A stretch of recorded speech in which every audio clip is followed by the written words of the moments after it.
Bien, entonces, si me pueden escuchar, podemos comenzar. Vamos a hablar el día de hoy de las crisis convulsivas. Es la primera parte del tema que es muy extenso, que es de epilepsias. Antes de avanzar con algunos tipos de conceptos muy importantes, se tiene que diferenciar el término de convulsión o crisis convulsiva o crisis epiléptica. Prácticamente esos tres tendrían casi un significado similar. En términos prácticos vamos a utilizar estos tres términos como similares. Acá mencionamos que una crisis epiléptica se habla de un episodio paroxístico que es producido por descargas sinápticas anormales. Esto en el parénquima cerebral, en los diferentes áreas cerebrales donde tenemos diferentes funciones. Acá podemos ver cómo normalmente está en un gráfico aquí a la parte de arriba, cómo normalmente se ve la actividad neuronal. Es armónica y sincronizada. Cuando existe un área del cerebro que tiene un sitio con una hiperexcitabilidad, vale decir, un grupo de neuronas empiezan a desincronizar, a no estar en armonía, empiezan a producir hiperexcitabilidad neuronal y la hiperexcitabilidad neuronal va a generar disturbios, va a manifestarse clínicamente, ya sea con movimientos motores, sensitivos, cambios comportamentales, etcétera. Este es un ejemplo claro de una descarga epiléptica focal.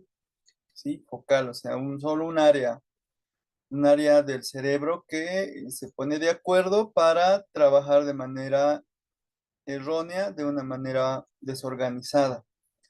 Entonces, recordar que el texto tiene algunos conceptos también adicionales, mencionando que la prevalencia es de 5 a 30 por 1000 habitantes. El 5 a 10% del total de la población va a experimentar en alguna vez en su vida una convulsión. Algunos ya lo presentaron, tal vez en las edades pediátricas. Los lactantes, que generalmente presentan a veces crisis febriles, que son conceptos, son términos y son temas que seguramente lo van a repasar de a poco y lo van a refrescar en el tema en el acápite de pediatría. Cuando estas crisis epilépticas son recurrentes, ya se habla de una enfermedad crónica, se da el concepto de epilepsia. Pero para hablar de epilepsia, ILAE, que es la principal institución de epilepsia, del 2017 ha dado recomendaciones para entender cuándo se habla de epilepsia. Y estos son los criterios que se deben tomar en cuenta. El primer criterio es que se haya registrado dos crisis epilépticas con más de 24 horas de diferencia y que al mismo tiempo esta crisis epiléptica no haya sido provocada. Es como el concepto de cefalea, ¿no? Cefalea secundaria. Entonces, son crisis epilépticas secundarias, esas no entran en este primer concepto.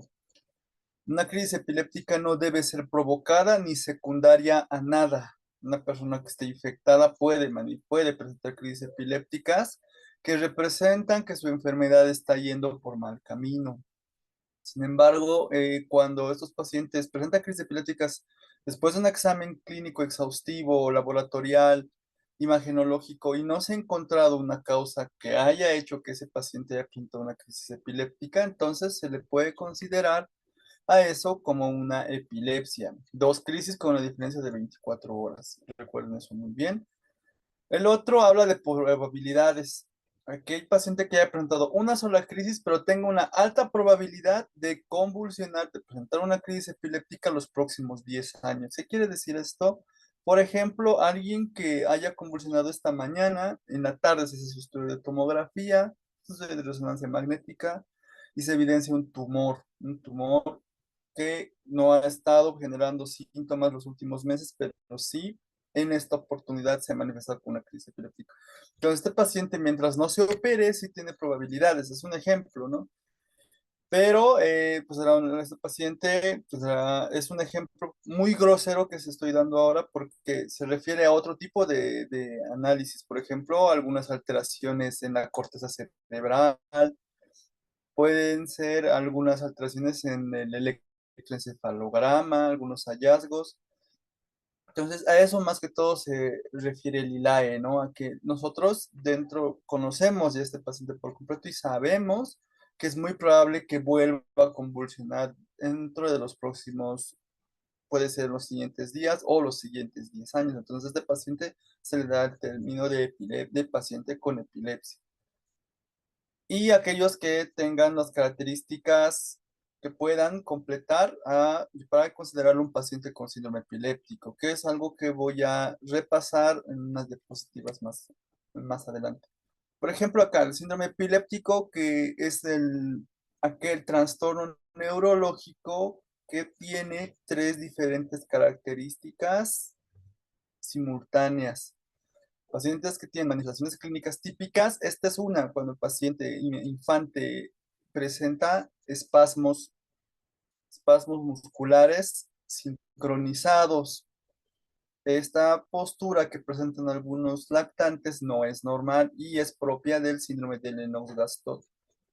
Alguna etiología específica, pacientes que han sido sometidos a test genéticos y se han evidenciado alteraciones cromosómicas, porque estos síndromes epilépticos traen detrás un trastorno genético de fondo. Por ejemplo, la epilepsia mioclónica juvenil tiene trastornos a nivel del cromosoma 6.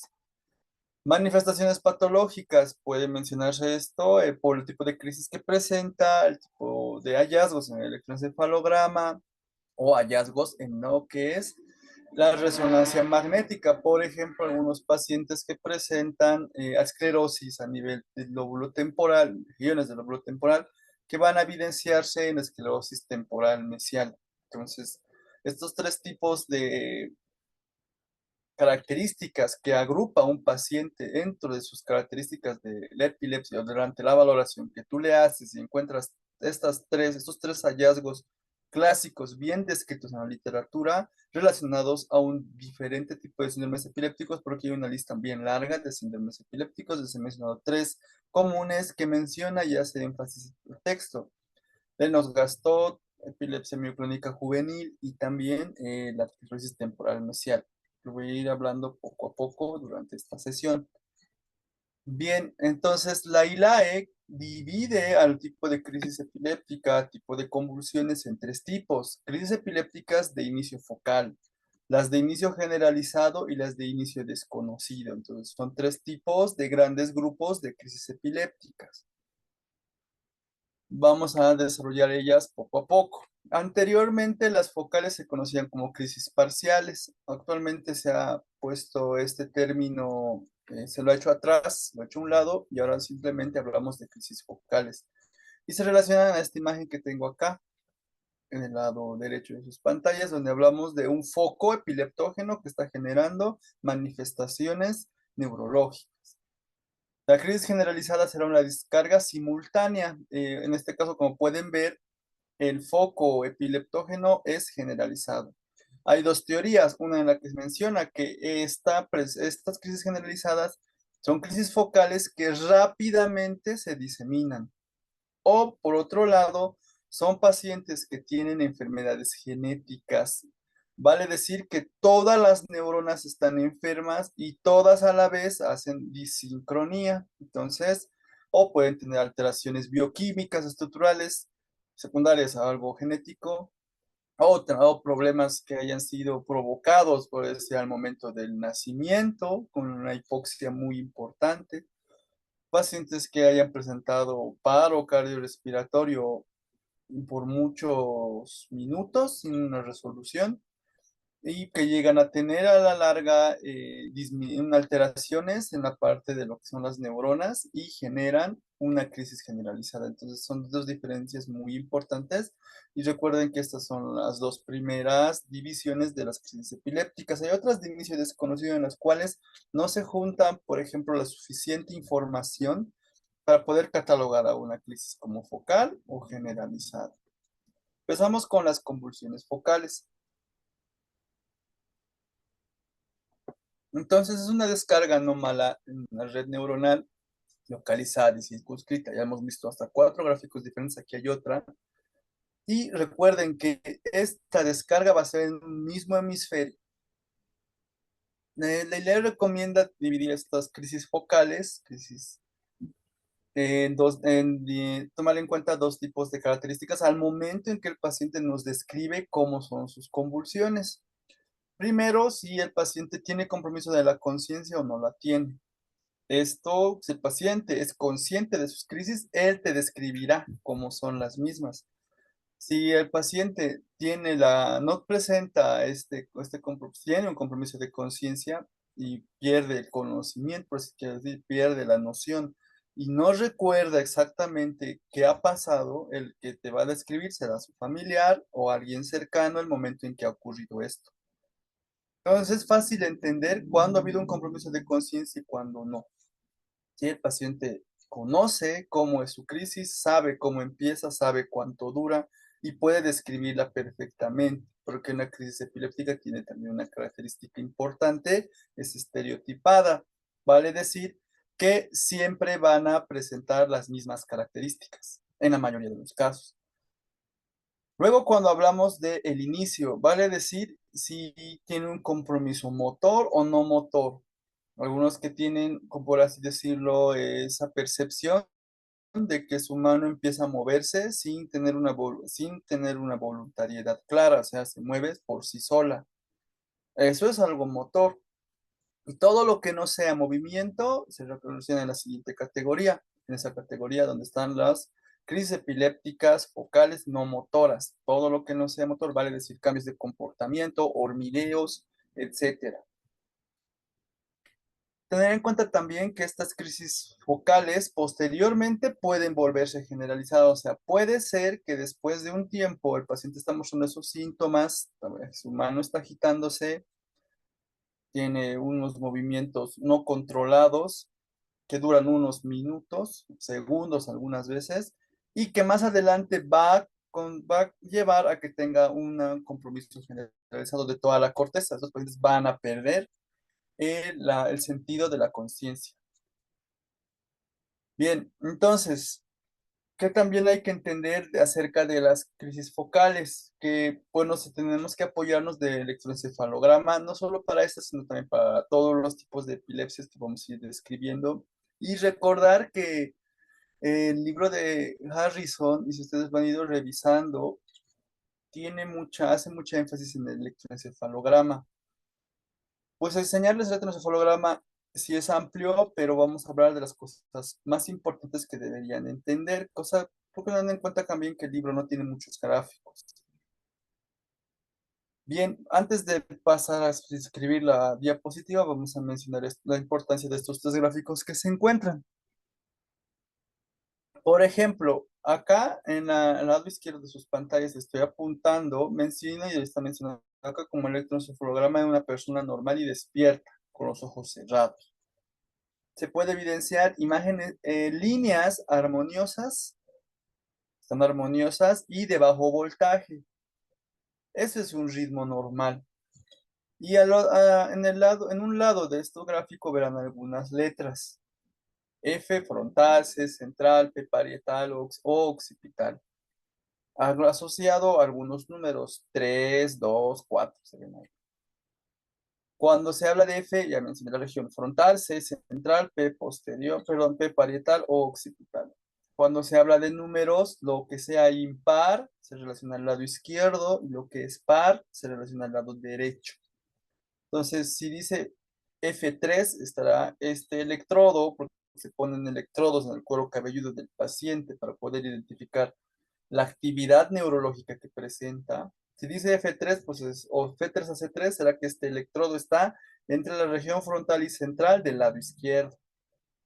Y si está en F4C4, estará pues en la región, el electrodo estará entre frontal y central del lado derecho. Y así ustedes ya entenderán el resto de las letras y números que se utilizan acá como códigos que puede entender un neurólogo de una manera más adecuada. Entonces, son los ritmos, ¿sí? Entonces esto es normal, perdón, pero cuando ya vemos nosotros alteraciones, por ejemplo, este es un electroencefalograma, la imagen que está en el centro, dice tumor temporal derecho. Entonces verán que acá el ritmo es más lentificado.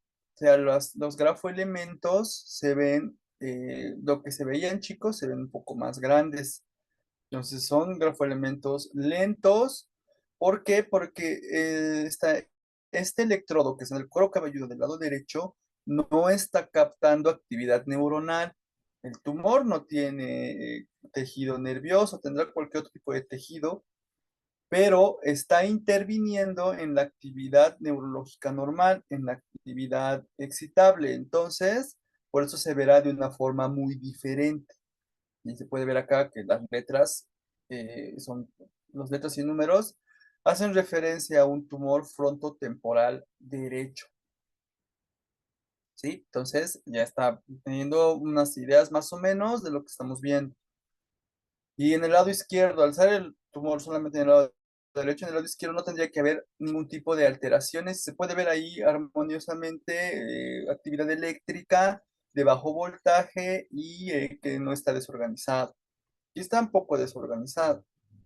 Pero vemos en las epilepsias, estas que son puntas, ven acá unas puntas, hay unas puntas, ¿no? Porque son puntas, son espigas, son ondas agudas, ¿sí? Ondas agudas como agujas, ¿no? Que es algo que no se veía en un electroencefalograma normal. Aquí en la parte epiléptica se ven ondas agudas y se ve actividad epiléptica. Esto es actividad epiléptica, pero no es la única. Hay diferentes maneras. Se ven imágenes como montañosas, ondas agudas, ondas puntas, etcétera. Pero acá, como pueden ver, en este caso vemos puntas, ¿no? En el lado izquierdo.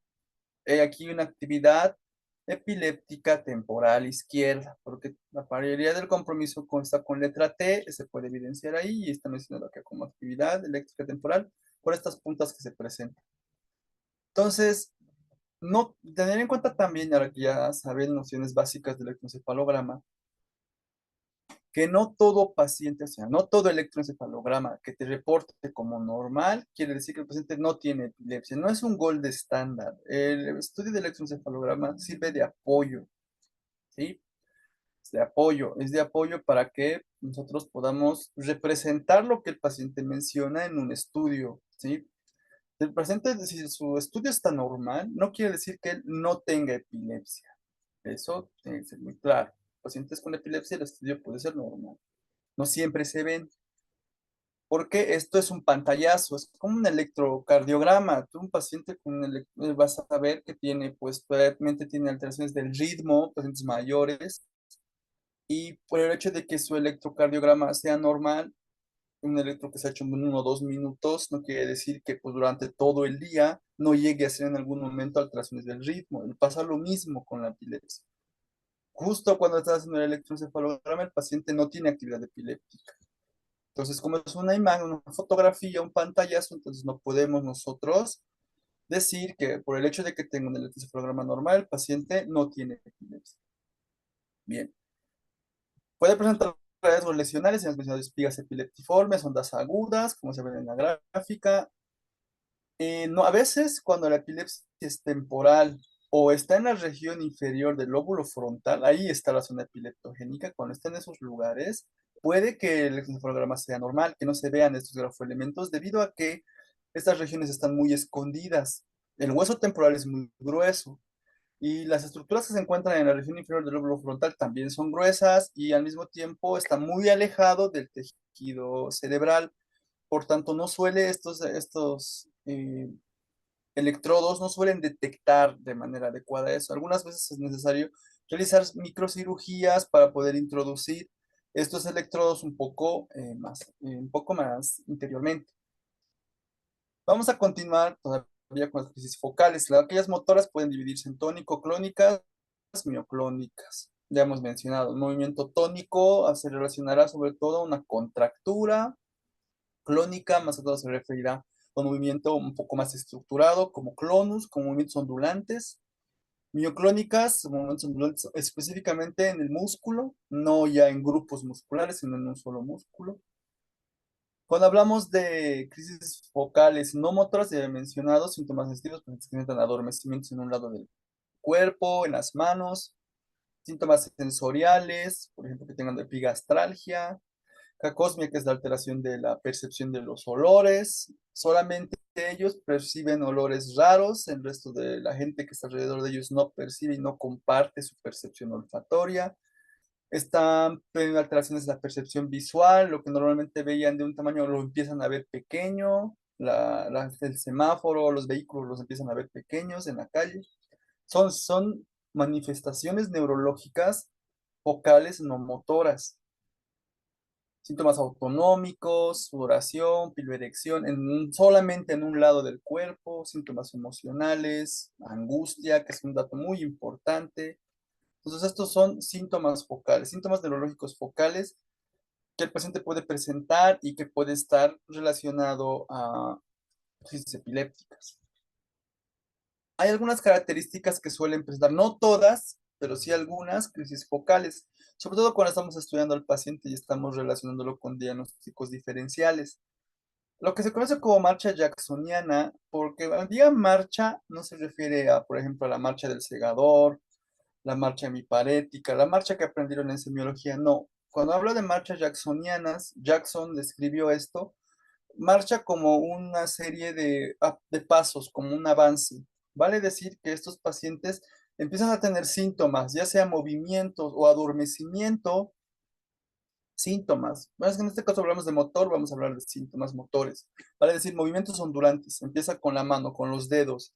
Empieza a hacer como movimientos de contando monedas, por así decirlo, como que hace movimientos como que limpia, como que le saca focos, como que limpia platos, por así decirlo, movimientos de los dedos que van progresando a la muñeca, que van progresando al antebrazo y que va progresando luego al brazo. Entonces, ese fenómeno en el cual estos movimientos están progresando y están tomando poco a poco el miembro superior de distal a proximal desde los dedos hasta el hombro se conoce como un proceso, ¿no? Un proceso jacksoniano, que se lo conoce en el texto y en la mayoría de los libros de neurología como marcha jacksoniana.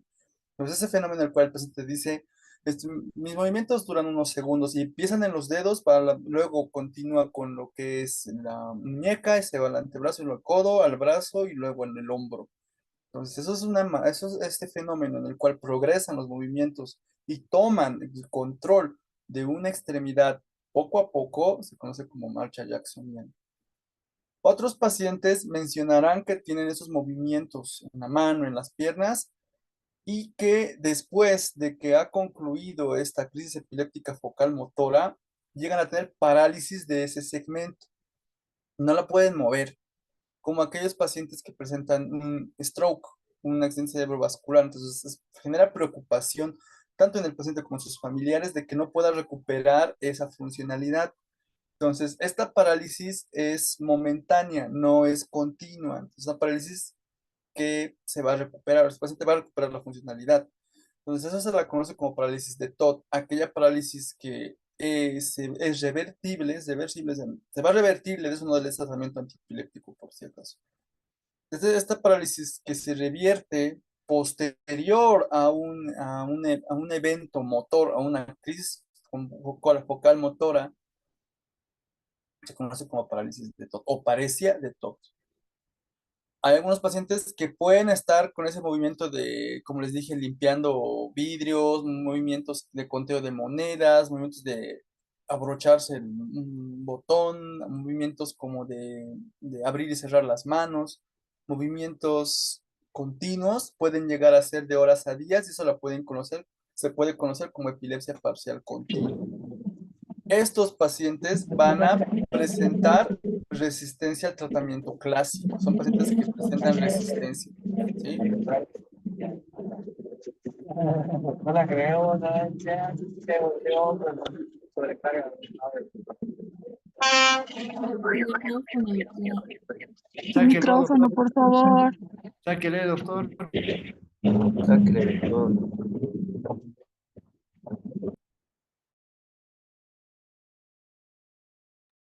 Bien, continuamos. Entonces, vemos este gráfico igual para poder tener poder complementar lo que se ha explicado. Si tu foco epiléptico está a nivel de lo que es la corteza frontal, que generalmente a veces se genera porque hay mucha población neuronal ahí y también generalmente hay mucha patología que se puede generar a este nivel. Tiene la circunvolución prefrontal, que habíamos hablado, que se relaciona con aquellas neuronas especializadas en el movimiento, va a generar que esos pacientes, por ejemplo, tengan esos movimientos, ¿no? El paciente es consciente, ¿no? De que su mano está tomando control por algo más, o sea, su mano sube y baja, asciende y desciende. Pero está realizando movimientos clónicos solamente en lo que es el miembro superior. Algunos podrán tener otro tipo de movimientos, como tics en la cara, por ejemplo, si está en la región del homúnculo motor más relacionada hacia la parte de la cara. Tendrá pestañeos, movimientos en la boca, de chupeteo. Por ejemplo, el foco epileptógeno estará un poquito más en la región insular, tendrá movimientos, tendrá manifestaciones neurológicas focales autonómicas, como alteraciones del sudor, como sudor, piloerección, dolor epigástrico, porque el paciente está tocando la boca del estómago, ¿no?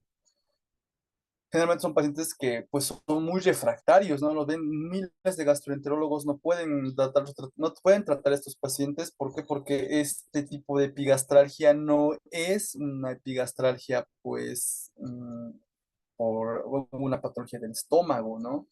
Entonces, y se les ha dado múltiples tratamientos. Estos pacientes requieren un tipo de tratamiento muy diferente, ¿no? Un tratamiento antiepiléptico que va a curarles de lo que es esta sensación epigastral.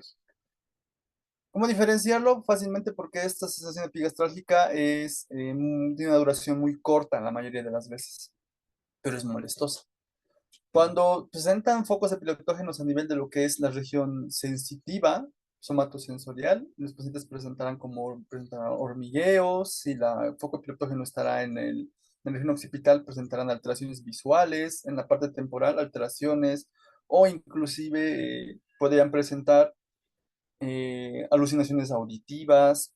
Todo eso se podría evidenciar fácilmente en un estudio de electroencefalografía, como se puede ver acá. Un hemisferio está armonioso y el otro está con actividad muy desorganizada, mostrando esas puntas, ¿no? Esas puntas epileptógenas, ondas agudas. Ahora hay otro tipo de crisis epilépticas que se describen, como son las crisis epilépticas focales complejas. Son movimientos un poquito más complejos de hacer. Por ejemplo, este paciente está abrochando y desabrochando su camisa. Hay otros que agarran la mano y empiezan a buscar cosas. Y generalmente estas complejas, al tener mucho más compromiso neuronal, o sea, más neuronas comprometidas, tienen más funciones comprometidas. Vale decir que no solamente la parte motora está comprometida, sino también la conciencia. Entonces, los pacientes no son conscientes de los movimientos automáticos que están realizando. A veces estas crisis complejas porque va más allá de un simple movimiento de las manos, porque esto tiene muchas cosas más, suelen tener un aura y siempre es la misma aura. Y esta aura, pues actualmente se debate mucho en mantener este término porque se utiliza ahora más como síntomas focales. Los síntomas focales que presentan esos pacientes son como los que he descrito en las diapositivas anteriores. Entonces ellos empiezan con movimientos en las manos, sudoración de un lado de la cara, adormecimiento de los dedos, de la mano, etcétera. Entonces tienen un aura. Van a tener una interrupción brusca de la conciencia, que es una característica importante de varias crisis epilépticas. Automatismos, como dije, conductas automáticas inusuales, el abrocharse y desabrocharse un botón, no es normal, pero el paciente lo hace y lo vuelve a hacer, lo hace y lo vuelve a hacer como una manera automática.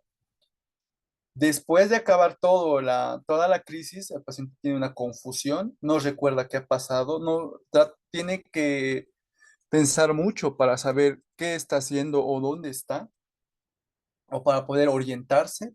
Eso se conoce como confusión, se desorienta por unos segundos, pero posteriormente llega a recuperar la conciencia, inclusive a recordar qué pasó o recordar momentos que ha pasado, o sea, como que tiene la mitad de la conciencia de que recuerda que un momento estaba, no sabe por qué, pero que estaba abrochando y desabrochando su botón, pero no recuerda cuánto tiempo, o no recuerda hacia dónde se dirigía. Generalmente estos son los pacientes que suelen perderse en la calle. ¿sí? Suelen salir y son pacientes epilépticos, son conscientes, se suben al auto, se suben a los buses, se suben al taxi y aparecen en otro lugar. O sea, han hecho movimientos automáticos, pero pues no son tan conscientes de ello. Entonces, pero al final y al cabo tampoco han llegado a perder del todo la conciencia. Entonces, ese tipo de epilepsias suelen conocerse como crisis focales complejas. Y acá también para poder ver un poco más y relacionarlo a todo esto, relacionado a las crisis focales, podemos ver que en este caso hay un poquito más de desorganización del electroencefalograma. Los pacientes pueden tener, según donde empieza a ver el foco epileptógeno, aquí nos unas visiones auditivas un poquito más desarrolladas, ya no simplemente es escuchar bocinas, escuchar campanas, sino escuchar canciones, por así decirlo, completas, alucinaciones visuales más desarrolladas, no solamente ya se ven de que antes solo estaba confundiendo la vela con una fogata, ahora está confundiendo escenarios, alucinaciones olfatorias un poquito más estructuradas respecto a animales que a veces tal vez el paciente nunca ha tenido contacto con ellos, pero puede describirlos. O sea, son cosas que el paciente durante la descripción de su crisis te permite a ti catalogar qué tipo de crisis es, pero ¿por qué tanta énfasis hacemos en saber si es focal generalizado, es focal complejo, es focal atípico? Porque el tratamiento, que lo vamos a ver el día de mañana, se basa en que tú encuentres adecuadamente qué tipo de crisis epiléptica tiene tu paciente. Yéndonos a otra, las convulsiones generalizadas se clasifican en esta lista. Ausencias tónico-clónicas, atónicas, mioclónicas del tipo espasmo. Como hemos mencionado, en el caso de las generalizadas, la descarga va a ser simultánea, va a ser de ambos hemisferios. Por tanto, verán, por ejemplo, acá en el electroencefalograma que se ve acá, todos los dos hemisferios, todo el electro como tal, está desorganizado. Pero vamos a hablar y vamos a empezar con la ausencia, ¿sí? La ausencia puede ser típica o puede ser atípica. Entonces vamos a hablar de la típica. Son pacientes que pierden, tienen unos breves y repentinos lapsos de pérdida de conciencia. Se quedan con la mirada fija, como se puede ver bien en el gráfico. ¿Qué le ha pasado a muchas personas? Les pasa también por así decirlo, a más del 90% de la población, pero no quiere decir que sean epilépticos.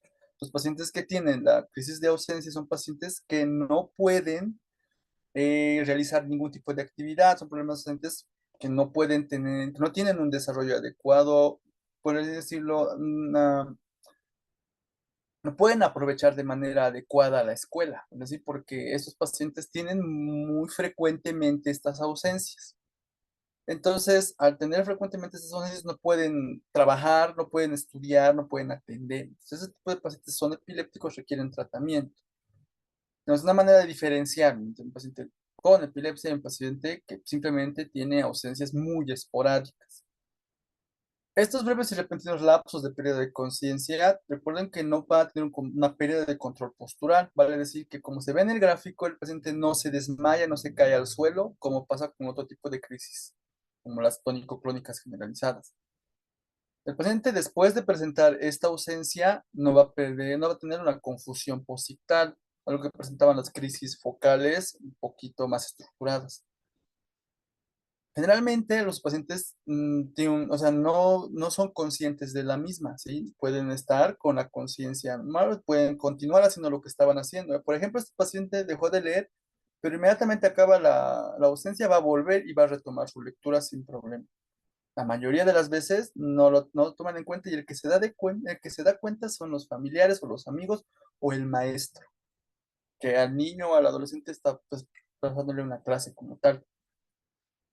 Se acompaña a veces de manifestaciones motoras, vale decir que pueden hacer movimientos breves como pestañeos, movimientos de masticación, chupeteo o movimientos crónicos en las manos. O sea, que presenten también estos movimientos no quiere decir que tengan una atipia. Esos movimientos son válidos en la crisis de ausencia típica. Y como mencioné, ¿no? Quienes se percatan, sus familiares, sus hermanos, sus profesores, debido a que se debuta generalmente con la ausencia entre los 4 a 10 años de edad. Es la crisis más frecuente en los niños y el electroencefalograma describe una descarga espiga onda de 3 hercios. Esta es una pregunta de examen. descarga, espiga, onda, espiga, como una aguja, onda, una onda, significa una onda que tiene como una media circunferencia. Se puede ver aquí, ¿sí? Siendo un poquito minucioso, se ve como una punta de aguja y una onda. Onda, espiga y onda, ya que se refiere con 3 hercios. Si alguna vez veo un electroencefalograma, acá no se puede ver muy bien eso, pero tiene múltiples cuadros y varios cuadros. Es como los cuadros del electrocardiograma igual, ¿no? 3 repeticiones de un ciclo en un recuadro son 3 hercios, ¿no? Eso se refiere con 3 hercios, la frecuencia. Entonces, también tienen que tener estas descargas, espiga onda de 3 hercios generalizadas, como se puede ver acá, y simétricas. O sea, ven que las imágenes son muy simétricas. Y ya también otras críticas adicionales es que el paciente tenía una actividad neuronal normal previamente a toda esta actividad neurológica y posterior a esta crisis de ausencia se recupera la actividad neuronal normal. Empieza normal y termina y recupera rápidamente su actividad neurológica normal, que es muy diferente a cuando se ve una ausencia típica, que ellos ya presentan completamente desorganizado el cuadro desde el inicio hasta el final. Y aparte de que son ondas más de una amplitud, de un voltaje mayor, o sea, son más grandes, si quieren entenderlo así, que estas que son más chicas, por lo tanto son de mayor amplitud. Al ser de mayor amplitud, su frecuencia será menor. Son de 1 a 2, son menores a 2,5. Acá eran de 3, la frecuencia era de 3 Hz. Aquí es menor a 3, 2,5 a 2. Pero otras diferencias con la crisis de ausencia atípica es que realizan signos motores más complejos. O sea que estos pacientes suelen tener otro tipo de movimientos, o sea, suelen realizar movimientos focales un poquito más estructurados, como los que he descrito en las crisis focales más complejas. Y que al mismo tiempo ellos presentan ausencias muy largas. O sea, como pueden ver acá, pues son unos segundos, 3, 4 segundos. Acá son más de 3 segundos, son 5, 6 segundos, y que al mismo tiempo suelen tener amnesia después del evento. ¿Por qué? Porque cuesta, al cerebro le cuesta retomar la actividad neurológica normal que presentaba. Eso es la diferencia por cual este paciente, después, el momento que estaba leyendo, sufrió un episodio de ausencia, pudo retomar otra vez la lectura porque se retomaron las funciones cerebrales de una manera normal. En cambio, acá va a tomar tiempo a que el paciente pueda recobrar esa actividad que estaba realizando. Otro tipo de convulsiones generalizadas son las que, al menos algunos que trabajan en los servicios de emergencias o han tenido un internado rotatorio con muchos pacientes, han tenido la oportunidad de ver muchos pacientes, han podido ver una convulsión generalizada tónico-clónica. Entonces se puede ver acá los movimientos tónicos, que son contracciones musculares permanentes que toman hartos grupos musculares, a movimientos clónicos, que es la combinación de contracción y relajación, a terminar en la etapa de relajación completa, relajación muscular. Esta parte del electroencefalograma lo voy a ir describiendo poco a poco más adelante. Recordar que al menos 10% de todos los pacientes epilépticos han tenido crisis convulsiva tónico-clónica. Es la principal frente a trastornos metabólicos, pacientes que están en la sala de medicina interna, están con infecciones, están con alteraciones en el calcio, electrolíticos, con alteraciones del azúcar, son los que generalmente van a manifestar este tipo de convulsiones tónico-clónicas. Suele presentar síntomas premonitorios, aura, o síntomas focales, horas o segundos antes de la convulsión. Son pacientes que sin saber por qué están con angustia. Ellos saben que van a convulsionar. Algunos pacientes presentan estos síntomas previos, algunos no, pero es una característica importante de la crisis epiléptica, crisis convulsiva tónico-clónica generalizada. El electroencefalograma va a mostrar una actividad generalizada rápida. Aquí está un movimiento rápido de bajo voltaje. Todavía no está aumentando su voltaje porque acá vemos imágenes más grandes, es decir, de mayor voltaje. Aquí de bajo voltaje, que son poliespigas, múltiples espigas pegadas unas detrás de la otra, que posteriormente se van aumentando de amplitud poco a poco y van a empezar a formar ondas que son no, son espigas más lentas y espiga honda, como que dice, espiga honda de 4 hercios, un poco más grandes, representa la etapa clónica del paciente, que va a seguir de una lentificación muy importante del trazado, porque el paciente está en su estado posictal. Ustedes si han visto alguna vez una crisis tónico-clónica, saben que al acabar el evento el paciente presenta una relajación, incluso que llega a la relajación de esfínteres en algunas oportunidades. Vamos a describir esto poco a poco, un poco más. Se lo voy a describirlo un poquito más.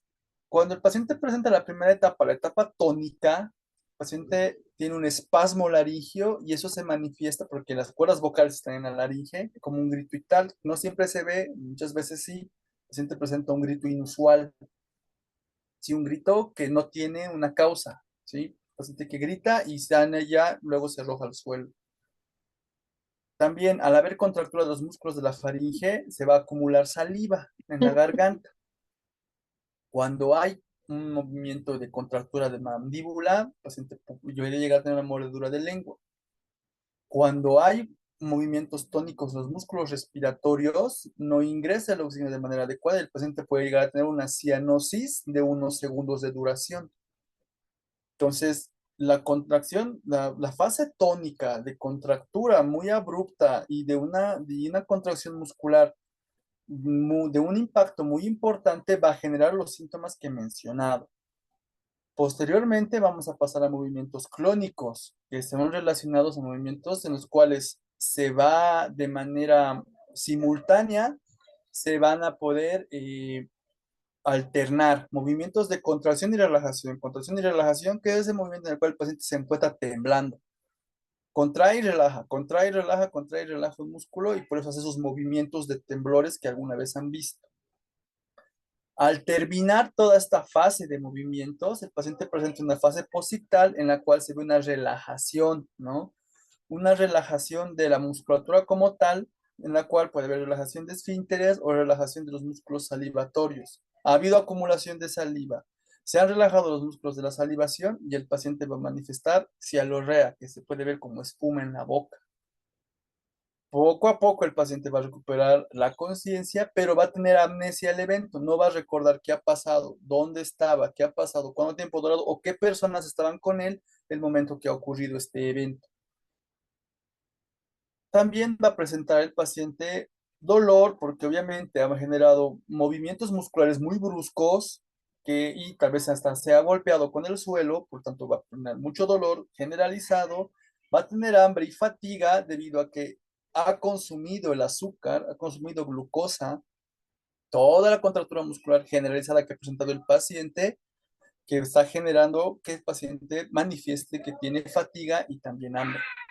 Volvemos a mostrar este tipo de crisis en las cuales podemos ver movimientos tónicos, en lo que puede verse acá como que se representa al paciente con cianosis, se puede evidenciar a veces lagrimeo y que se evidencia, como he mencionado el texto, movimientos o espigas continuas, varias espigas continuas que pasan en una fase clónica en la cual se van a alternar movimientos de relajación y contracción, en las cuales se pueden evidenciar los grafoelementos con una amplitud un poco mayor, pasando a una fase posictal con un paciente que se encuentra estuporoso y que está con una relajación completa y se puede evidenciar en el electroencefalograma una reincorporación progresiva a lo que es el ritmo normal neurológico.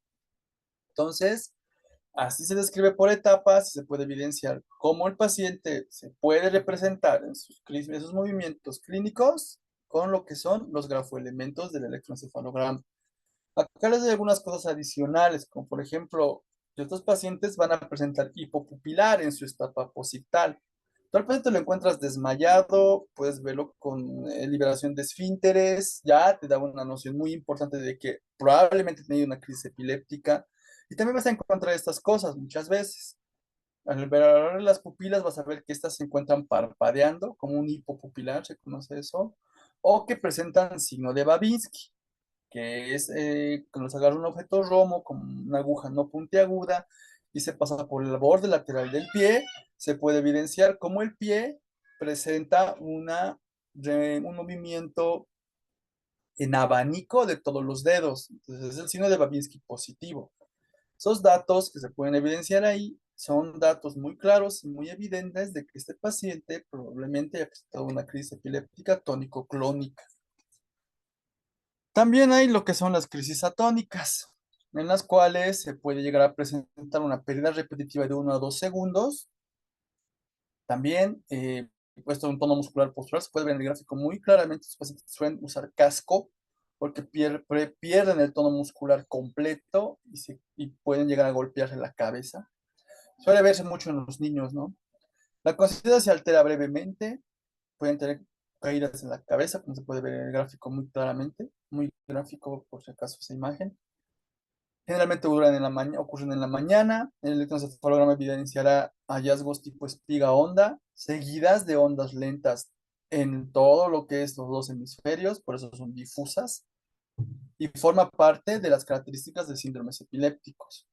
Otras son las crisis mioclónicas, una contracción muscular breve y repentina, que puede ejemplificarse o podemos nosotros comparar al movimiento que alguna vez ustedes han tenido cuando tienen mucho sueño y están estudiando, están escribiendo, están haciendo algo y se asustan y se despiertan. Ese movimiento es una mioclonía, ¿no? Entonces, esta contractura muscular breve y repentina puede ser segmentaria o generalizada. En este caso es más generalizada, ¿no? Puede, como en el caso de las crisis tónico-clónicas generalizadas, asociarse a trastornos secundarios. También puede evidenciarse las mioclonías en trastornos secundarios. El electroencefalograma evidencia descargas sincrónicas bilaterales, o sea, tanto en ambos hemisferios, de espiga y onda con artefactos de movimiento. Vale decir, y eso no lo mencioné, en el electroencefalograma también puede presentar un trazado un poco más desorganizado cuando el paciente se está moviendo, porque estamos también captando la señal muscular. Entonces, al ser este movimiento muscular brusco, suele haber artefacto de movimiento. Vale decir que el electroencefalograma se encuentra muy desorganizado. Las mioclonías suelen también formar parte de la descripción de algunos síndromes epilépticos. Los espasmos. Los espasmos epilépticos son muy frecuentes en el síndrome de Lennox-Gastaut. Estos pacientes tienen movimientos muy breves, ¿sí? La mioclonía era un poquito más larga, pero los espasmos los espasmos epilépticos son muy breves, son cortos. Estos pacientes en el electroencefalograma muestran ipsarritmias, vale decir, como los picos de la montaña. Pueden ser agudos o pueden ser ondas, ¿no? Son caóticos, espigas multifocales o irregulares, como vuelvo a poner este gráfico acá, que es igual muy representativo, en la cual se puede evidenciar. No toda montaña presenta en sus ápices algo muy simétrico, siempre son asimétricos. O sea, eso va con lo que es un ipsarritmia, un ritmo Momento, Verónica. montañoso, ¿no? La gema del Un ritmo Pointer. montañoso, ¿Quieres tipo que te muestre el ipsarritmia. chat con Bruno para que Sus sepas que micrófonos, por favor, se escuchan Elimínelos, súper. doctor, No me ha mostrado elimínelos. cuando yo le he dicho que estaba hablando ¿Y contigo. has visto lo que le he dicho que no iba a ir a su casa, que ni cagando? ¿Has visto? ¿Has visto? No, es que el Apague punto su es que según micrófono, por vos, Ángela nada favor. que María ver el de mono. Saga, Que él se ha acercado. Pero Que sí, vos Ángela has Beizaga. elimínelos, Su Ya, doctor, está bien que no se micrófono. ha subido a su lado, pero ha seguido fluyendo. elimínela, sin claro, piedad, porque era doctor. buen chico. No, está bien, pues. Doctora Beizaga González, Pero yo Ángela no estoy María. Ya.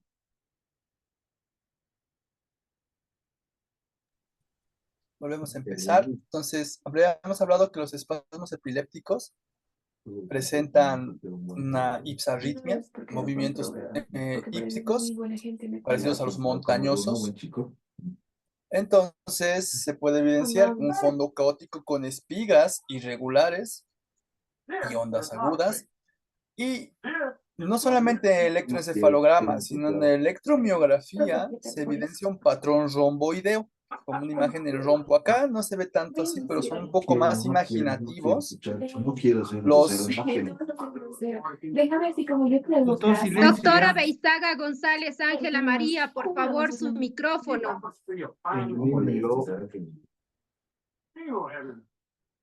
Están peleando. Doctora Beizaga González, Ángela María. Doctor, usted elimínelos. Que se salga de la clase si no va a tomar atención, perjudica.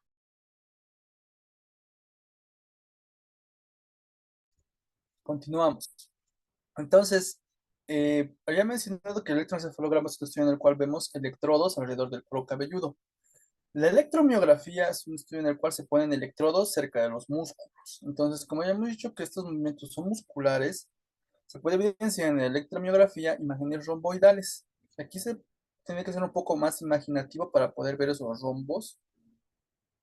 Entonces, aquí se evidencia que el paciente está presentando el movimiento y de manera simultánea se puede evidenciar en la actividad muscular, que es un movimiento muy breve, ¿sí? Generalmente eso se ve en los niños y a veces se genera por sistemas nerviosos centrales inmaduros, por causas genéticas o por problemas hipoxia, por ejemplo, isquémica, pacientes que han tenido partos prolongados o problemas durante el parto. Vamos a hablar de síndromes epilépticos, que es el conjunto de observaciones clínicas, electroencefalográficas, radiológicas y genéticas que sugieren un mecanismo patogénico peculiar. O sea, es un conjunto de varios síntomas, tanto clínicos, que se evidencian en el electroencefalograma, que se evidencian en o en la imagenología o en un estudio genético. Se correlacionan, bien descritos, ya mencionados en varios pacientes, que estos han sido evidenciados en muchos estudios, han sido mostrados por epileptólogos y que han sido comparados en varios pacientes, no solo en un pequeño grupo, sino en muchos, a través de varios años. La epilepsia mioclónica juvenil es una muy importante. Como pueden ver, se debuta en edades juveniles y también se ve en el sexo femenino un poco más predisponente. Estos pacientes van a presentar mioclonías, contracciones musculares breves, segmentarias y que tienen características importantes porque son pacientes que suelen presentar estas mioclonías en horas de la mañana. Por ejemplo, ella cuando está yendo a la escuela o en este caso, esta paciente que se está cepillando los dientes por la mañana. Entonces, al presentar la mioclonía, pues suelta lo que tiene en las manos y pues no puede en la mañana prepararse para salir a la escuela, salir de su casa. Los pacientes notan que están presentando problemas en las primeras horas de la mañana. La epilepsia mioclónica juvenil presenta mioclonías a primeras horas y generalmente ocurre cuando ha habido deprivación del sueño. ¿Sí? Pues es en la parte juvenil cuando se quedan a estudiar o están empezando a hacer actividades más allá de la hora normal en las noches, suelen empezar a presentar ya estos síntomas. El electroencefalograma va a evidenciar la imagen clásica de la mioclonía, espiga y onda y artefactos del movimiento posterior al mismo. Entonces, estos son hallazgos que se encuentran en la epilepsia mioclónica juvenil. El síndrome de Lennox-Gastaut suele verse porque existe, como he mencionado acá, hipoxia, en este caso un niño con un cordón alrededor del cuello, y puede generarse por diferentes causas. Una de ellas es la hipoxia neonatal, isquemia perinatal al momento del parto, alteraciones genéticas, anomalías del desarrollo, pacientes que no se han nutrido adecuadamente con ácido fólico, por ejemplo, o que han tenido problemas, por ejemplo, con abuso de sustancias, etcétera, etcétera, que pueden hacer que haya habido un mal desarrollo del tubo neural. Tienen mal pronóstico porque no se le puede a sus pacientes dar un tratamiento adecuado porque presentan múltiples tipos de crisis epilépticas a la vez. Entonces, el que tengan diferentes tipos de crisis epilépticas hace que un medicamento como tal no sea útil, sino que tengan que utilizar medicamentos que tengan que controlar las crisis epilépticas, múltiples crisis epilépticas. Hay una triada clásica del síndrome de Lennox-Gastaut, que se caracteriza por presentar variedad en las crisis epilépticas, variedad en los grafoelementos, pues, tiene muchos diferentes tipos de crisis epilépticas. El electroencefalograma estará más desorganizado o tendrá múltiples patrones. Entonces, estos pacientes pueden tener crisis generalizadas tónico-clónicas, crisis atónicas, como el que veían al niño con el casco, ausencias atípicas, ausencias muy largas, ausencias relacionadas con movimientos. Entonces, ese tipo de múltiples crisis epilépticas al mismo tiempo en un electroencefalograma se van a evidenciar igual con todas esas características que he ido describiendo en las diapositivas anteriores. También pueden presentar alteraciones cognitivas, ¿sí? La mayoría de ellos. Entonces, alteraciones cognitivas, múltiples alteraciones en el electroencefalograma, múltiples descripciones de crisis epilépticas. Es la tríada de Lennox-Gastaut. El libro habla también de de la epilepsia del temporal mesial, del lóbulo temporal mesial. Vale decir que se ve como una cicatriz en el lóbulo temporal, en la región del hipocampo, una esclerosis del hipocampo. Pacientes que tienen resistencia al tratamiento, pero tienen muy buena respuesta a la cirugía de epilepsia, porque ellos retiran esa región cicatrizada del lóbulo temporal, y el paciente puede continuar con su funcionalidad normal, porque el otro lóbulo temporal va a compensar esa actividad. Entonces, estas características son muy importantes. Ya que unas características que también menciona el libro, ¿no? Que se puede evidenciar en estudios funcionales, estudios que mencionan la actividad neurológica y que se parecen un poco al electroencefalograma. Imagínense combinar el electroencefalograma con un estudio de imagen. Se puede evidenciar ahí a partir de lo que son el calor que emite la actividad neurológica. Se puede evidenciar en que estos pacientes no tienen actividad a estos niveles. Entonces hay un hipometabolismo, una hipoperfusión a nivel de lo que es el hipocampo. Suelen tener alteraciones de la memoria y también en los estudios de resonancia magnética se evidencian, voy a evidenciar acá más o menos, se puede ver que la flecha está apuntando la esclerosis del hipocampo.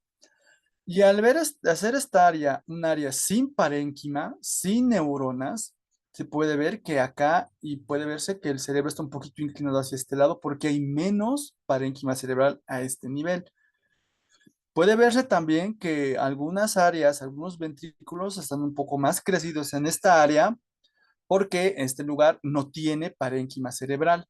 Entonces, la intensidad de señal es alta, se ve blanca. A eso se refiere con hiperintensidad, aumento de la señal a nivel de T2. Esta resonancia magnética se ve como T2 porque los líquidos son intensos. El tamaño se ve reducido, o sea, como les menciono, donde no hay tejido cerebral, va a existir o mayor líquido cefalorraquídeo, porque en la parte craneal o tiene cerebro o tiene líquido. Si no hay cerebro, se va a aumentar la parte del líquido. Entonces, esta triada, borramiento de la morfología de la lámina interna que está mencionando la flecha, intensidad, mayor intensidad, un área más blanca, si quieren entenderlo ahí, hiperintensa en la región temporal mesial, un tamaño reducido, como se puede ver ahí, el hipocampo es más reducido respecto al otro. Aquí hay un mayor desarrollo del hipocampo, aquí se ve como una línea nada más. Esta triada de hallazgos suele conocerse como la triada imagenológica de la esclerosis temporal mesial. Bien, ya fuera de lo que son los síndromes epilépticos, tenemos que hablar de causas de epilepsia. Existen causas, por ejemplo, de un desequilibrio en cuanto a la excitación e inhibición del sistema nervioso central. Se puede ver que los pacientes suelen tener, en diferentes casos, un desequilibrio en cuanto a lo que es la inhibición de lo que son los impulsos nerviosos acelerados. Algunos pacientes suelen tener alguna exposición a los elementos que se pueden ver ahí, a estos gráficos, ¿no? Entonces, en estos casos, por ejemplo, cuando son ellos muy pequeños, en la parte de los neonatos o la primera infancia, han tenido una hipoxia, ¿no? Como se puede ver acá, han tenido algunos niños traumas o tratamientos muy traumáticos o infecciones a primeras edades, anomalías congénitas en el sistema nervioso central, migración neuronal anómala o problemas que han tenido las madres, hipoglucemia materna, hipocalcemia materna o madres consumidoras, han sido las causas de que este paciente tenga enfermedades neuronales, ya sea de manera generalizada o focal en los niños. Respecto a las causas de la epilepsia durante la lactancia, los comienzos de la infancia, también se puede ver que generalmente a los 18 y 24 años de edad, ellos pueden presentar o pueden manifestarse o pueden presentar alteraciones neuronales por haber presentado una fiebre muy alta, generalmente por infecciones urinarias. A veces se puede diferenciar esto como crisis febril simple o crisis febril compleja. La crisis febril simple, una crisis aislada, breve y simétrica. La compleja como crisis muy repetidas, que duran, que son más de una vez al día, ¿no? Cada día convulsiona 2, 3 veces, o que duran más de 15 minutos, o que presentan datos focales, presentan parálisis, parecía de TOT. Entonces, mientras más compleja sea la descripción que da la mamá acerca de la crisis que ha tenido su bebé, Entonces, esta será más compleja y será una crisis febril compleja. Estos pacientes con la crisis febril compleja tienen un riesgo de 2 al 5% de presentar epilepsia ya cuando sean niños o sean adultos. ¿Qué hace que un paciente tenga crisis epilépticas y que se haya presentado por algo durante su infancia? Los pacientes pueden haber tenido caídas en los escalones, caídas de 2, 3 pisos, que han presentado infecciones virales, presenten ya desde la infancia algunos tumores muy pequeños, o sea, por alteraciones genéticas, o que estén presentando síndromes epilépticos durante la adolescencia, que pues tengan causas estructurales, como es mencionado igual, infecciones, tumores, parásitos, cisticercos. Puede ver acá claramente una imagen de un tumor, un meningioma en todo caso. Se ve un meningioma acá, que es más denso. Tiene una imagen bien circunscrita, bien ovalada. Esto que puede empezar a presentar el paciente desde edades tempranas, desde la adolescencia. Estos pacientes que hayan presentado golpes en la cabeza, cisticercos, vuelvo a mencionarlo, ¿no? En la adolescencia, inicios de la vida adulta, exposición a drogas, abstinencia de alcohol, pacientes alcohólicos que llegan a tener abstinencia, pueden manifestarse esta abstinencia con crisis epilépticas. Puede ser también crisis epilépticas relacionadas a autoanticuerpos, autoinmunidad, encefalitis autoinmunes que pueden generar que el paciente, tras estas encefalitis, tras haberse recuperado, tras haberles dado el tratamiento adecuado con antivirales, lleguen a manifestarse con cicatrices en el cerebro, ¿no? Aquí tengo una imagen clásica, cisticercosis, ¿no? Ya que se pueden evidenciar las imágenes redondeadas, calcificadas, que pues esto un neonato no va a tener. Un niño de las primeras edades tampoco, pero sí los adolescentes, sí los adultos en sus primeras edades. El adulto mayor va a presentar otro tipo de etiología. Estamos hablando de etiología de la epilepsia, otro tipo de etiología. Ellos pueden presentar tumores de otro tipo de clasificación, traumas craneoencefálicos, traumas por exposición laboral, por deportes, por accidentes automovilísticos, enfermedades degenerativas que hacen que el cerebro envejezca más rápido, de las cuales vamos a hablar probablemente en la parte de demencia un poco más, alteraciones metabólicas, hipoglicemia, alteraciones de los electrolitos, etcétera. Acá se puede evidenciar fácilmente un evento cerebrovascular, ¿no? Un evento cerebrovascular de la arteria cerebral media. Entonces, que la arteria se divide en cerebral anterior, media, posterior. Pues está captando el área media del cerebro. Se evidencia claramente como una imagen geométrica. Se puede ver más o menos un rectángulo. Está tomando un área como tal de un lóbulo, de lo que es el lóbulo temporal, temporoparietal, en todo caso. El hecho de que haya presentado este paciente una isquemia cerebral va a hacer que se forme a la larga ahí gliosis, vale decir cicatriz, una cicatriz cerebral, que no es un área donde pueda haber una excitabilidad neuronal normal. Entonces, al ser este un tejido anómalo en un lugar donde no debería estar, va a ser un lugar donde fácilmente puede generarle al paciente epilepsia o crisis epilépticas más adelante. También existen fármacos y sustancias que pueden al paciente hacerle dar más predisposición a convulsionar. Los más conocidos, betalactámicos, isoniazida, aciclovir, anestésicos, tramadol, fentanilo, complementos alimenticios en exceso, como el ginkgo biloba, inmunomoduladores como el tacrolimus, la ciclosporina, drogas como el metilfenidato, cocaína, anfetamina, medicamentos o abstención a algunos elementos que toman alcohol, alcohólicos, que estén en abstinencia, pacientes que tomen constantemente baclofeno, solpidem, benzodiazepina, pacientes que tienen problemas para evocar el sueño y que de un día para el otro se les retire esta medicación, pacientes que están recibiendo tratamiento con flumacenilo, pacientes con intoxicación a las benzodiazepinas, por ejemplo. Entonces son ejemplos que nos muestra el libro de Harrison de por qué la etiología, ¿no? Pero ya siendo más específicos, hablando de fisiopatología, una red neuronal normal se puede volver hiperexcitable debido a que puede presentarse pues diferentes tipos de estímulos, ¿no? Y lo que he mencionado en las diapositivas previas, ¿no? Causas genéticas, causas traumáticas. Un paciente que tenga alteraciones genéticas va a presentar alteraciones en sus conexiones cerebrales, en la sustancia blanca. Entonces, el hecho de que una área, una región neuronal esté mandando impulsos nerviosos y no lleguen a donde este impulso tiene que llegar, va a hacer que esta red neuronal empiece a formar más y más y más impulsos nerviosos y esto se pueda generar como una hiperexcitabilidad neuronal que va a ir a otra zona y va a manifestarse esta zona que no tiene problemas en lo que son las conexiones cerebrales, va a manifestarse con epilepsia.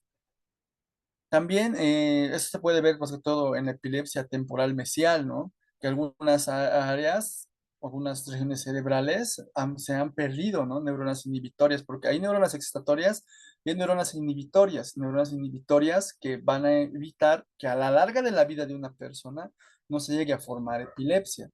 Entonces, puede que en algunos casos, por causas genéticas, no se hayan llegado a formar estas neuronas inhibitorias y estén predominando las neuronas excitatorias en ciertas regiones del cerebro y puedan constantemente mandar muchos más impulsos nerviosos. Las lesiones traumáticas, como he mencionado, hacen que el hecho de que se pierda neurona, pues como todo tejido en el cuerpo humano, cuando se pierde el tejido se reemplaza por otro tejido conectivo. Esta reorganización celular va a generar que esas pérdidas neuronales presenten un poco de esclerosis, ¿no? Las lesiones traumáticas van a generar a la larga también alteraciones bioquímicas en las neuronas. A veces hay que pedirle a algunos pacientes estudios genéticos, ¿no? Para que se puedan evidenciar algunas mutaciones y pues tienen en el texto también una lista de mutaciones que tienen que ir memorizándolas poco a poco, que pueden representarse que pueda el paciente presentar epilepsia por alteraciones en las conductopatías, vale decir que hay alteraciones a nivel de lo que son el sodio, el potasio, pacientes que hayan tenido trastornos genéticos que no hayan permitido que el paciente tenga un desarrollo embrionario normal. Mutaciones de nuevo, que son pacientes que han nacido con una carga genética normal, pero por exposición a ciertas cosas ambientales, se ha descrito últimamente mucho, incluso el mismo COVID-19, los fármacos que se exponen mucho en un paciente, corticoides, analgésicos, que toman todos los días algunos pacientes, mala alimentación, alimentos procesados, que pueden hacer que un paciente llegue a tener mutaciones genéticas adquiridas, mutaciones de novo. A veces eso se ven en la infancia temprana, heredados por sus padres, epilepsias idiopáticas, que pues no se piden, son pacientes que tienen un electroencefalograma casi normal, pacientes que tienen un estudio de resonancia magnética normal, o sea, la resonancia muestra un cerebro sin ninguna alteración. Pero la única explicación para este tipo de epilepsia será a través de un estudio genético y los genes evidencian una alteración genética y este tipo de epilepsia será una epilepsia ya del tipo idiopática. Pensemos para lo que es un abordaje y poder entender cómo manejar a un paciente epiléptico. Neurology ha mencionado y ha dado recomendaciones, ¿no? ¿Qué pasa cuando un paciente convulsiona? Hay que colocarlo de costado, ¿no?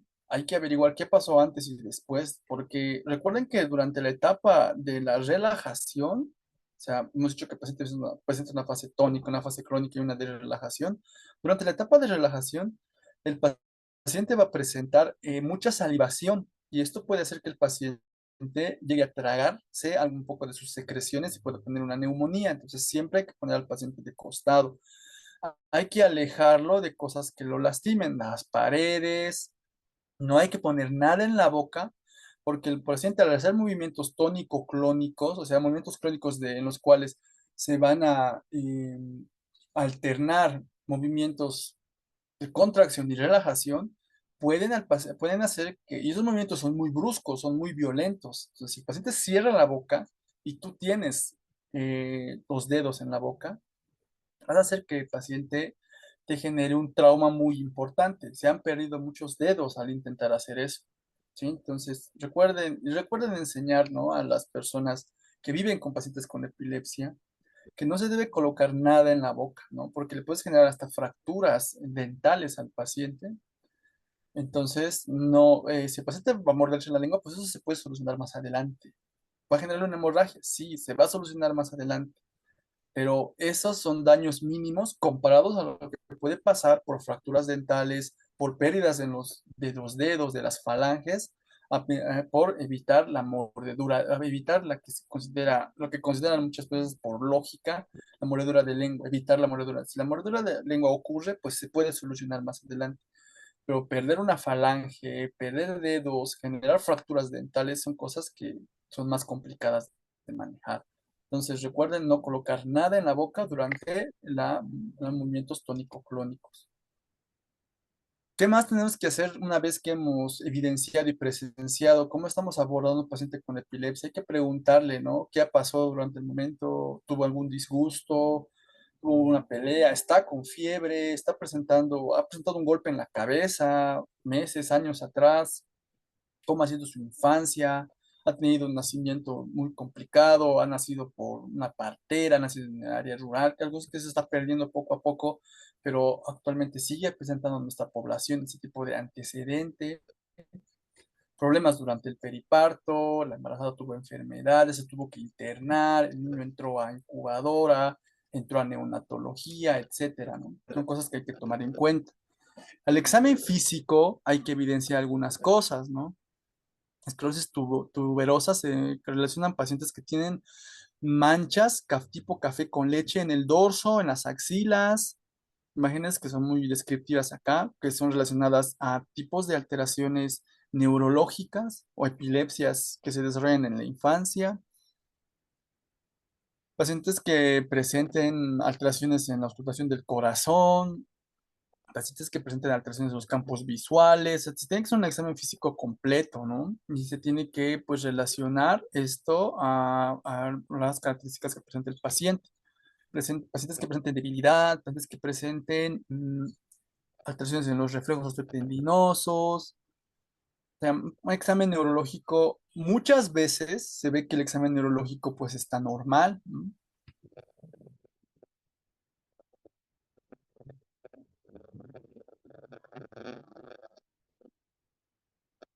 Bien, vamos a ver entonces algunas otras causas, como por ejemplo alteraciones en los electrolitos, hipoglicemia, hiperglicemia, porque este tipo de trastornos que esté cargando tu paciente los resuelves y él deja de convulsionar, entonces hay que tener muy en cuenta eso, ¿no?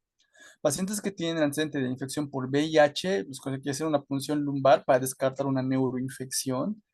Pacientes que han presentado dentro de la descripción de su crisis epiléptica alteraciones psiquiátricas, problemas cognitivos, pacientes muy agresivos, esos pacientes puede que estén realizando una encefalitis autoinmune, entonces estos pacientes requieren realizar sus pruebas de anticuerpos. Así lo menciona el texto, ¿no? No menciona específicamente qué anticuerpos, pero sí que en pacientes que han presentado crisis epilépticas muy emocionales, muy comportamentales, pedirles un estudio de autoanticuerpos. Pedir el electroencefalograma. Algunos pacientes, recordando también lo que mencioné al principio, no todo paciente epiléptico va a tener un electroencefalograma normal. En estos pacientes se puede pedir un videoelectroencefalograma, que es un electroencefalograma más prolongado. Un paciente se queda en una habitación por 24 horas con los electrodos y se puede analizar durante qué pasó, cómo estuvo su actividad neurológica durante todo este tiempo.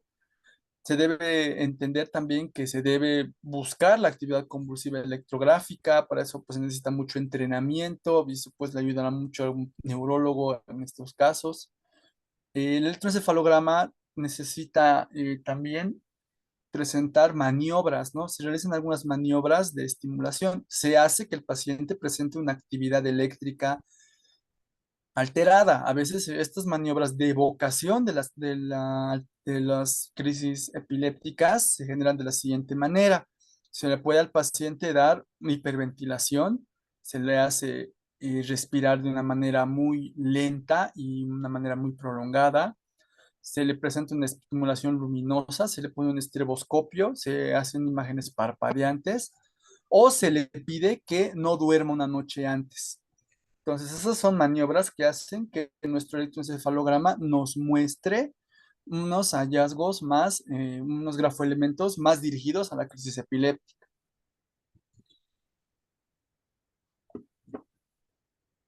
Bien.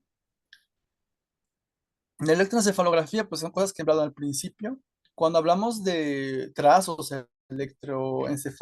trazos epileptiformes, podemos ver trazos de tipo espiga y onda, que se ve una espiga y una onda, que se ve generalmente en la ausencia, aquí la imagen que está debajo, porque acá compara generalmente una crisis focal, como se puede ver aquí, un acúmulo o una agrupación de espigas en una área temporal derecha, y aquí una epilepsia generalizada, porque esto es de una ausencia, porque se puede ver que previamente a la ausencia la actividad eléctrica estaba normal. Luego vino las imágenes de espiga onda clásicas generalizadas, todo lo que son los electrodos se puede evidenciar eso. Entonces, ustedes pueden diferenciar aquí fácilmente una epilepsia focal de una generalizada. A veces se tiene que ver que estos pacientes solamente van a presentar grafoelementos en ciertas regiones. A estos los puedes clasificar como epilepsias focales y en algunos que ves grafoelementos en todos los electrodos como epilepsias generalizadas. Tienen también que encontrar que la actividad de fondo, o sea, en general, ¿cómo ves tú todo esto?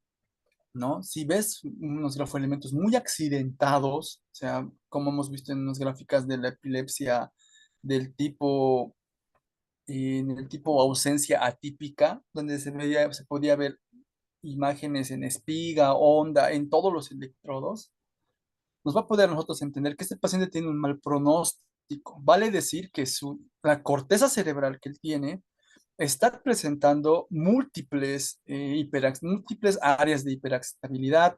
Por tanto, el tratamiento va a ser un poco más difícil. Por eso estos pacientes se los considera de mal pronóstico. Existe otro estudio que se menciona en el libro, como la magnetoencefalografía, que va a evidenciar una actividad más invasiva. O sea, si esos pacientes se les coloca electrodos un poco dentro del cerebro, se mide una actividad eléctrica un poquito más precisa. Otros estudios de imagen, la resonancia magnética desde fondo.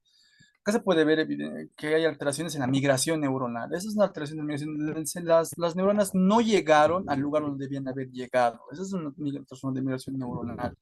La imagen que se ve aquí abajo se puede evidenciar que este paciente no presenta un desarrollo normal de lo que son los surcos. Aquí se ven más surcos, aquí se ven menos surcos. Entonces, este tipo de cerebros tienen desde luego pues más predisposición a presentar áreas epileptógenas. Los pacientes que desarrollan crisis epilépticas desde tempranas edades y lo que se ve en ese gráfico es un movimiento, ya lo describí, ¿no? Lo describí más adelante, en aquellos pacientes que presentaban este tipo de electroencefalogramas del tipo ipsarrítmicos. Exacto, arrítmicos son pacientes que presentan esos espasmos musculares. Este movimiento que presenta el bebé es claro de lo que habíamos mencionado, el Lennox-Gastaut. Estos pacientes son candidatos a presentar y a ser sometidos a estudios genéticos. Respecto al diagnóstico diferencial en la epilepsia, uno de los más importantes es el síncope, ¿sí? Pacientes que tienen un desmayo, por así decirlo, y que pues no se identifica por qué este paciente perdió la conciencia. Generalmente el síncope no presenta datos focales de ansiedad, se exacerba con cambios de posición. Este tipo de evento paroxístico que ha presentado se asocia a sudoración, náuseas y la pérdida del conocimiento es muy breve. ¿Cómo vamos a poder diferenciar estos? Porque el síncope vasovagal presenta diferente presión arterial cuando el paciente está recostado y está en una posición ortostática. Es una de las maneras en las que vamos a poderlo diferenciar. Y otra en que generalmente se presenta en mujeres jóvenes. Entonces, si se ha presentado en una mujer joven, es casi seguro que es un síncope y casi seguro que no es una epilepsia. Y aquí menciona también el libro de Harrison algunas diferencias, ¿no? Otras adicionales, como por ejemplo que la convulsión a veces no, casi puede que no presente un aura o como puede que sí. El síncope puede llegar a presentar síntomas premonitorios como náuseas, sudoración, O sea, son casi muy similares.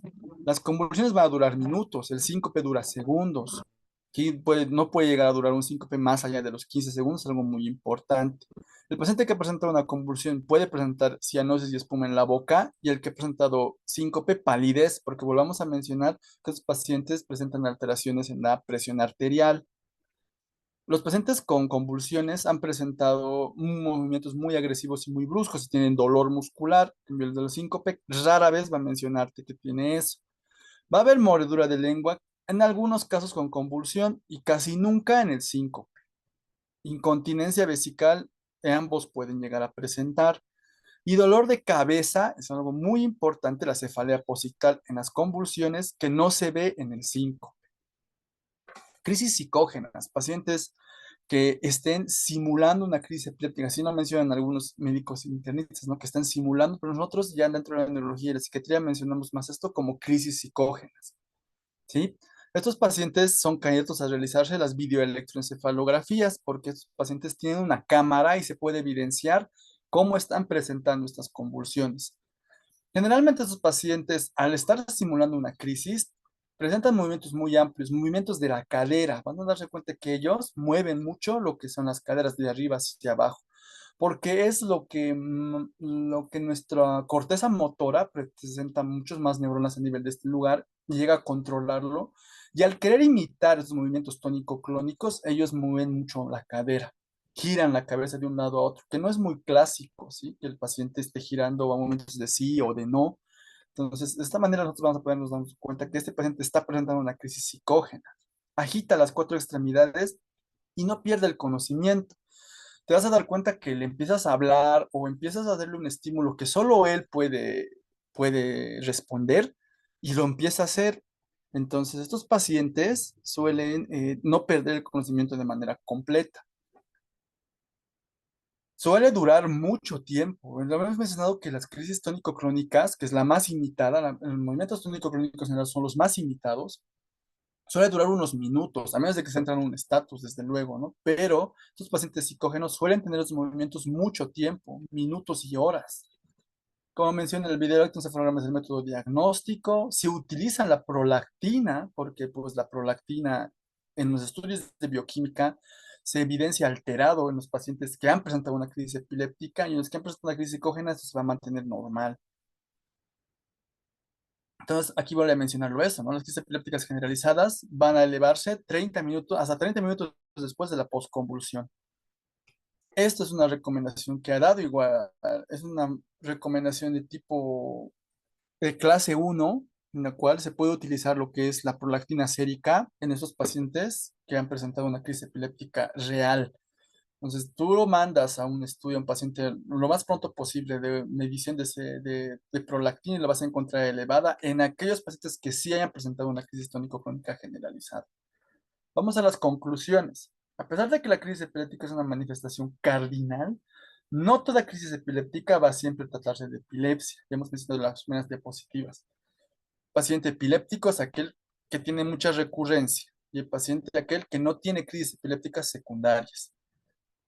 Este término de profilaxis epiléptica, dar medicación al paciente con epiléptico, solamente se va a evidenciar en pacientes que tengan anormalidades imagenológicas muy importantes, como los gráficos, las resonancias magnéticas que he mostrado, o traumas epileptiformes muy desorganizados.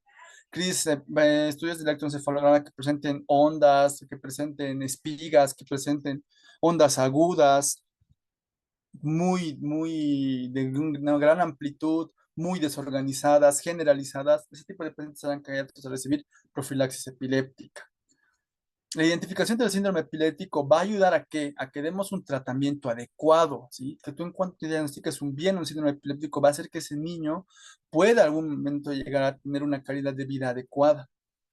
Las crisis frontales, epilepsias de tipo frontal, van a aplicar generalmente, como ya he mencionado desde la primera clase, el lóbulo frontal está relacionado a dos cosas muy importantes. Lo primero era la parte motora y también la parte comportamental. Entonces, los pacientes que tengan crisis epilépticas focales van a tener comportamientos aberrantes, van a tener vocalización, porque vocalizar es movimiento, ¿no? Hablar, lenguaje hablado, lenguaje gesticulado, lenguaje motor.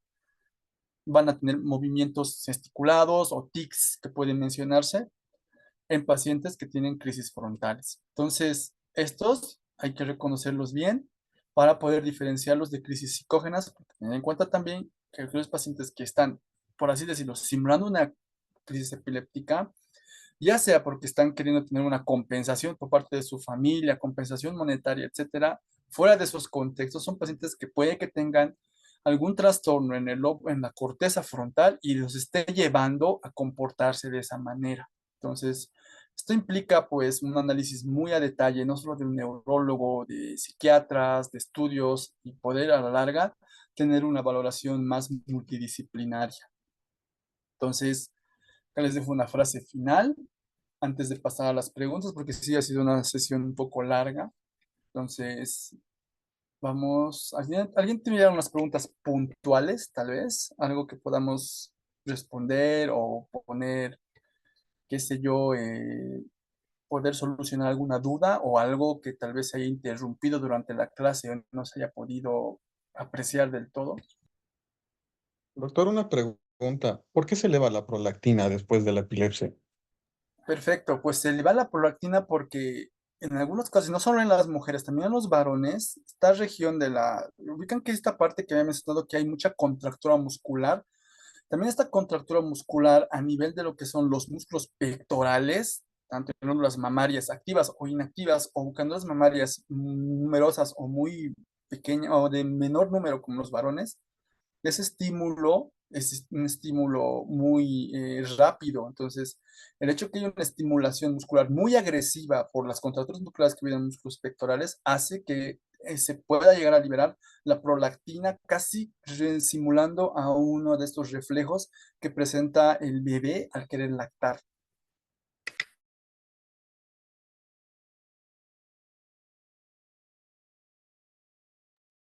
Gracias, doc.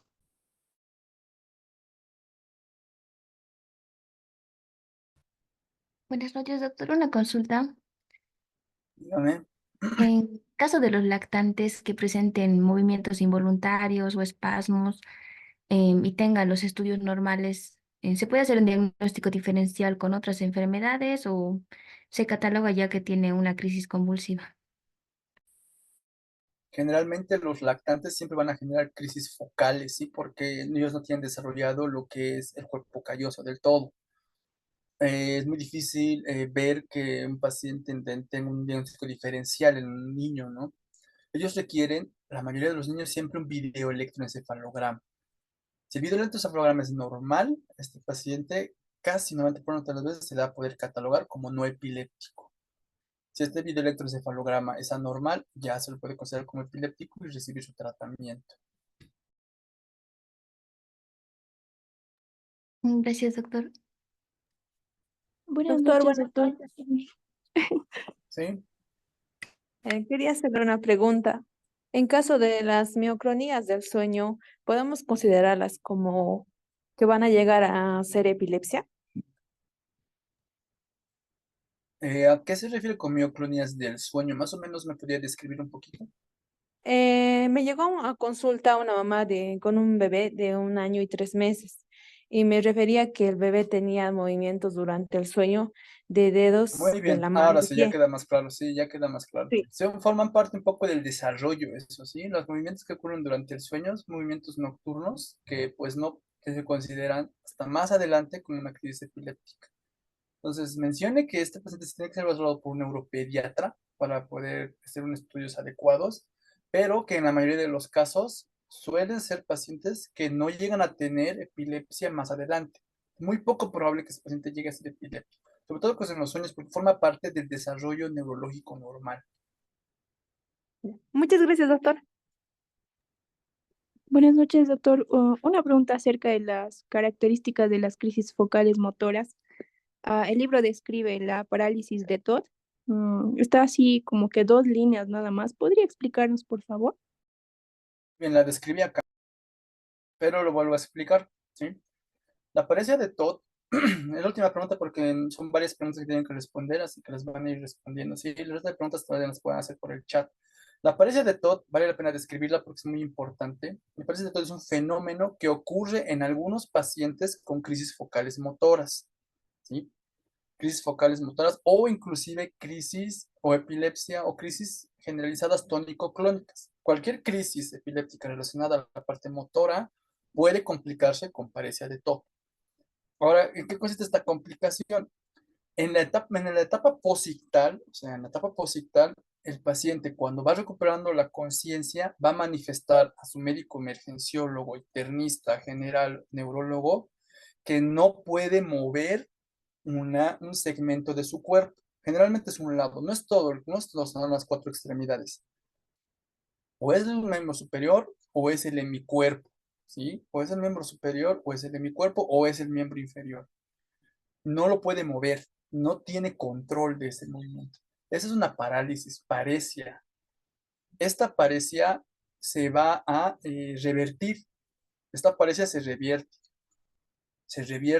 en póngase en 24 horas en promedio. Entonces eso se conoce como paresia de Todd. Parálisis de un segmento corporal secundario a una crisis epiléptica que se revierte. A eso se conoce como paresia. Muchas gracias, doctor.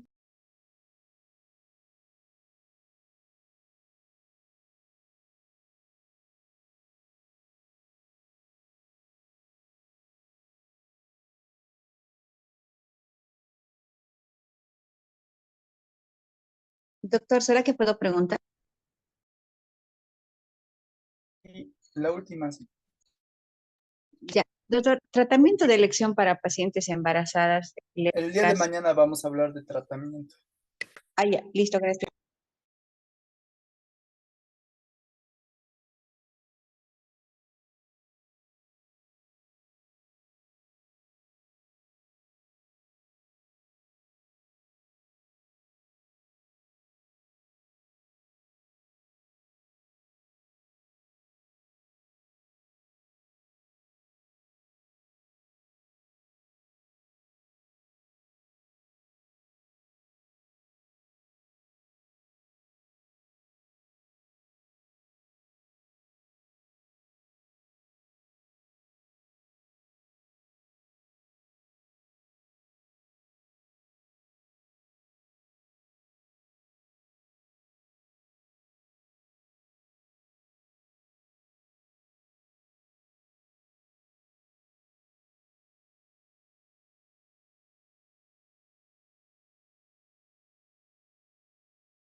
No se ve la pantalla, doctor.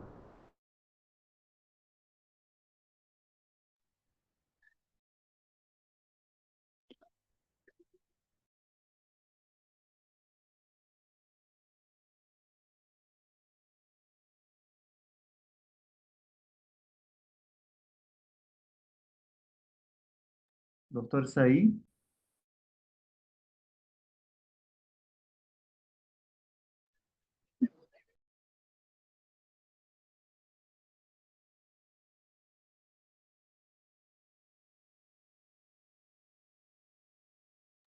Ya no está.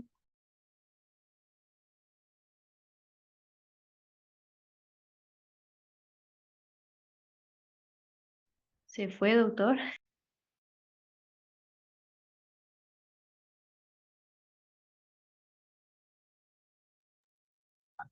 Terminó la clase. Ya terminó la clase. Chicos, una consulta de automatismos. ¿Cuál era la respuesta? ¿Movimiento de espasmos? Expresión de emocional. Expresiones emotivas, esa era la respuesta entonces. Sí, esa era. Sí, Gracias, gracias, gracias. ¿Y si vamos respondiendo entre nosotros hasta terminar? Ya no hay más preguntas, compañera.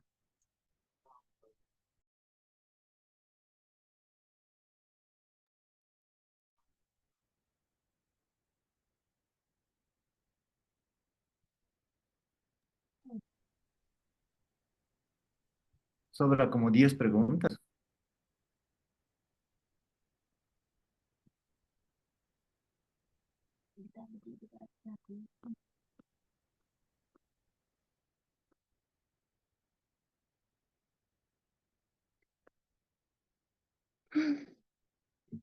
Ha de venir al baño, denle chance. Con el mal genio que se gasta, tal vez no quería despedirse. Mándale, Matías. Ay, no seas tan guarro.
Todavía falta el caso de María, todavía.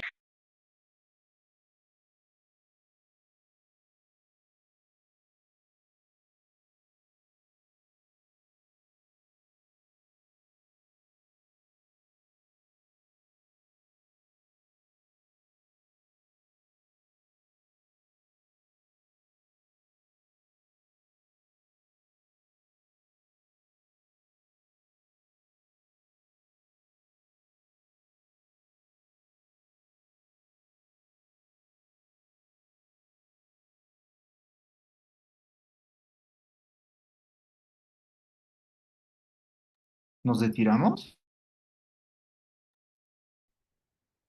Esperemos creo un que ratito más, nosotros. de repente ingresa.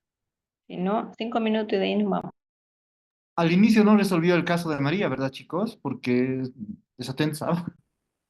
No, no, No, no, No, todavía no hizo ese caso de María. Si no, mañana le decimos para que complete las preguntas. Sí, ¿no? También 250 estamos. la cuenta de Seam también se salió.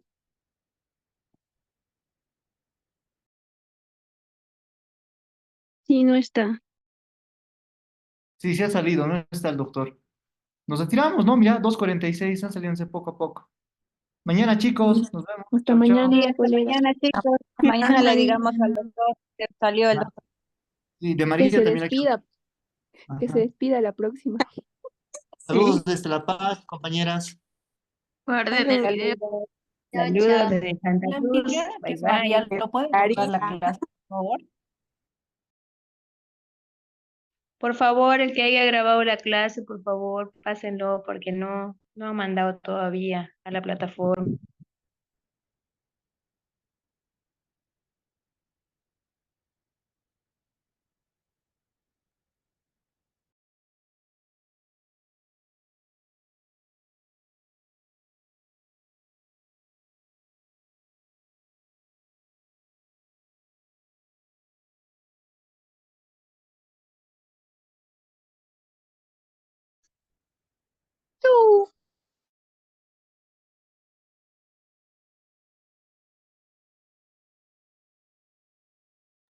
Chao.